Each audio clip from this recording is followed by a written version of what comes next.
बिस्मिल्लाहिर्रहमानिर्रहीम। तमाम देखने और सुनने वाले दोस्तों को अस्सलाम वालेकुम। दिन है जुमेरात का और तारीख है 15 जून।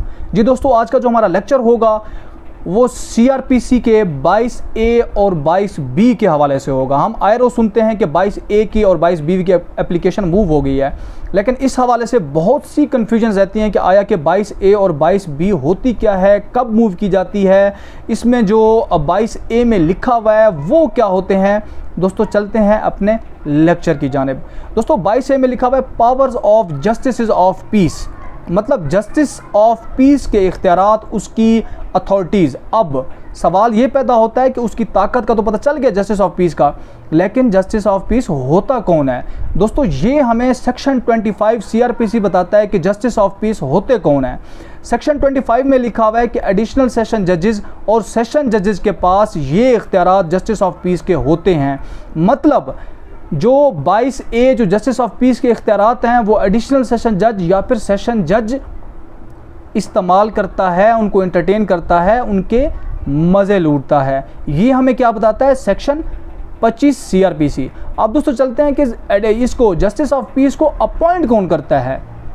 ये हमें जाके सेक्शन 22 बताता है कि एडिशनल सेशन जजेस और सेशन जजेस को जस्टिस ऑफ पीस अपॉइंट कौन करता है। दोस्तों वहाँ पे लिखा हुआ है कि प्रोविंशियल गवर्नमेंट अपने ऑफिशियल गज़ट में एक नोटिफिकेशन जारी करती है, वहाँ वो लिखती है कि फ़लाने एडिशनल सेशन जज या फिर सेशन जज को जस्टिस ऑफ पीस के इख्तियारात दिए जाते हैं एक स्पेसिफिक लोकल एरिया के लिए।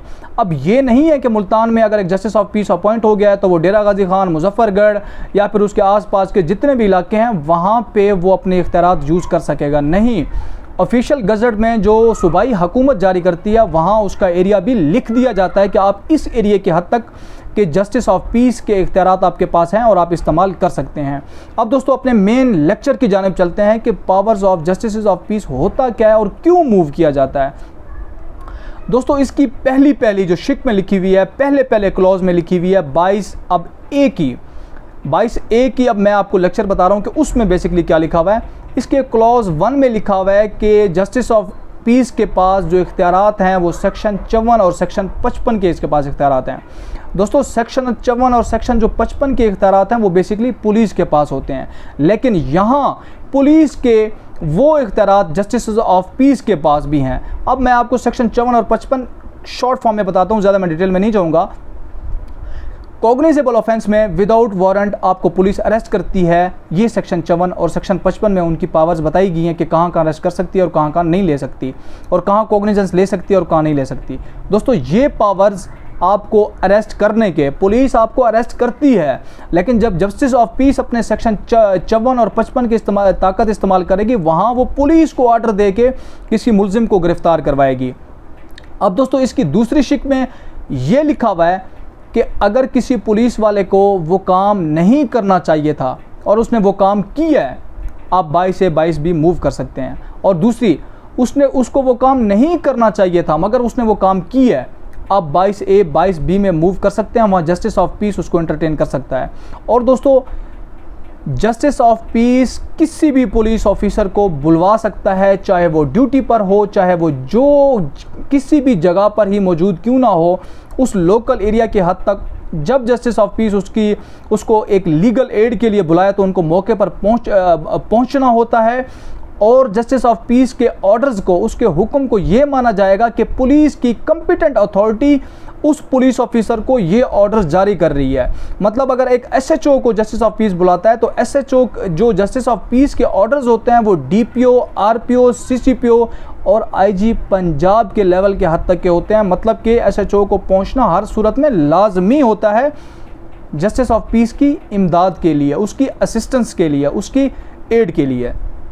अब दोस्तों जो मज़ीद जो जस्टिस ऑफ पीस के इख्तियारात हैं कि जहाँ पे वो अपॉइंट होता है वहाँ लोगों की अटेस्टेशन कर सकता है, वहाँ लोगों की रेजिडेंस की आइडेंटिटी कर सकता है, वहाँ लोगों के अगर कोई शख्स, क्योंकि काफ़ी सारे डॉक्यूमेंट्स इस तरह के होते हैं जो मजिस्ट्रेट से साइन करवाते होते हैं, अगर आप वो डॉक्यूमेंट्स अपने जस्टिस ऑफ पीस के पास जाके भी वो अटेस्टेशन करवा लें तो वो अटेस्ट कर सकता है। और उसकी अटेस्टेशन के बाद कोई भी डिपार्टमेंट उसकी उस अटेस्टेशन को डिनाई नहीं कर सकती, क्योंकि वो इलाके का जस्टिस ऑफ पीस होता है, वो फर्स्ट क्लास का होता है। अब दोस्तों जो 22A के हवाले से मैं आपको इम्पॉर्टेंट 3 पॉइंट्स बताने लगा हूँ जो ज़्यादातर इस्तेमाल होते हैं। फर्स्ट ऑफ ऑल, अगर कोई पुलिस वाला FIR ना काट रहा हो, आप 22A और 22B मूव करें। जहाँ जस्टिस ऑफ पीस उसको ऑर्डर मूव करती है सुनने के बाद कि इसकी FIR बनती है लेकिन SHO नहीं काट रहा, तो वो ऑर्डर्स जारी करेगी और SHO पाबंद होता है कि जस्टिस ऑफ पीस की बात को माने। दूसरी बात, अगर आपको अपने इन्वेस्टिगेशन ऑफिसर पर कोई शक हो कि वो आपको केस को ख़राब कर रहा है, कि वो कोई दूसरी पार्टी के हक़ में लिख रहा है, आपके रिकॉर्ड में रद्दोबदल कर रहा है, आपके चलान में रद्दोबदल कर रहा है, इस सूरत में भी आप 22A और 22B मूव कर सकते हैं। Justice of peace investigation officer को उसी टाइम चेंज कर देगा, लेकिन सुनने के बाद। तीसरा जो इसमें पॉइंट है, टू डू और नॉट टू डू, मतलब एक्सेस और फेलियर की बात की गई है कि SHO अगर किसी काम को करने में नाकाम होता है तो आप 22A 22B मूव करते हैं और फिर जस्टिस ऑफ पीस उसको ऑर्डर्स जारी करता है कि आपको ये काम हर सूरत में करना है। अगर वो अपने पावर्स में एक्सेस कर जाता है, मतलब एक SHO की जुरिस्डिक्शन में वो काम है ही नहीं, सिविल मैटर है, अगर SHO उस मैटर में जाके इंटरफेरेंस करता है तो SHO के ख़िलाफ़ 22A और 22B में जाया जा सकता है, वो अपने उस इख्तियार से एक्सेस कर गया है। दोस्तों ये था हमारा सेक्शन 22A। अब 22B, दोस्तों 22B में उसके फंक्शंस और ड्यूटीज़ के बारे में लिखी हुई हैं। वहाँ अक्सर प्रैक्टिकल पॉइंट ऑफ व्यू से लोग कंटेम्प्ट लगा देते हैं ताकि जब जस्टिस ऑफ पीस मूव किया जाए उसमें बाद में डिले ना हो और ये बहाना ना लगाएं कि अभी कंटेम्प्ट नहीं लगा, कंटेम्प्ट ऑफ कोर्ट नहीं लगा।